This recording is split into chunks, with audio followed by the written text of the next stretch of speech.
ډېر لوی مرستیال حاجي حبیب الرحمن امانزاده صاحب ولاړ دی دننه غونډې په اړه تپوس کوي. حاجي صاحب نن خو ډېره درنه او ډېره خوږه او ډېره شانداره غونډه وشوه، ته څه احساسوې؟ والله زه خپله ډېر زیات ښه احساسوم دې د خاطره چې یو 40مه کلیزه او د امارات افغانستان دوستي دا هغه شو، نو ډېر ماته د افتخار ځای دی چې زه هم دا یو 40مه کلیزه په امارات کې مانځم او ټول پښتانه چې زه ګورم ډېر خوشحاله کېږم. دا زمونږ د عزت هغه دی که نه، یو عزت مونږ ته راکړل شو او نور ډېره خوشحاله یو د ټولو نه.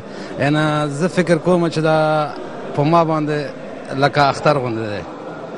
حاجي صاحب دا غونډه اخیري نه شي، ستاسو په شان د مشرانو نه دا توقع دا امید دا هیله لرلی شو داسې غونډې بیا راجوړې شي؟ نه انشاءالله که چېرته مونږ ته زمینه مساعده شي که نه په امارات متحده کې اوس څه رقم چې سفیر صاحب وویلې یا قونسل صاحب وویلې چې مونږ د افغانانو د خاطره دلته به دوی خبرې کړې دي امارات سره چې د مکتب د خاطره ځای ورکوي، افغانانو کور د خاطره چې هغه ملي هغه ولري، دلته دوی کوششونه روان دی چې دوی ځای ورکوي خپل هغه کلتور هغه عنعنات چې کله افغانان سره یو شي یا اختر راشي یا یو خوشحالۍ راشي یا جشن ازادي راشي، هغه ځای کې به مونږ لکه دغه قصر چې مونږ هغه وکوله بیا د افغانستان د خاطره به انشاءالله چې کومه ورځ راځي یا اختر راځي یا نیکه ورځ راځي هغلته به مانځو انشاءالله.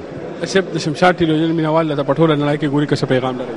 شمشاد نه به وایي مخامخ چې مې صفت کړی یار مې نه، پس شاد چې مې غیبت کړی یار مې نه.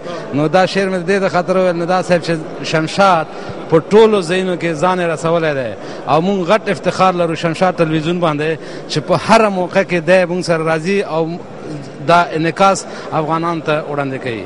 نو د شمشاد نه د تاسو نه ډېره مننه کوم چې په دې ورځ کې هم تاسو بیا زحمت ویستو راغلی، ډېر افتخار مونږ ته وبخه. تاسو ته پته چې شمشاد صرف ټلویزیون نه دا لر او بر د پښتنو یو ملي سنګر هم دی. بالکل بالکل دا خو در سره منم چې د ټولو افغانانو پښتنو دا چینل دی، نو لر او بر پکې نشته، فارسي پښتو پکې نشته.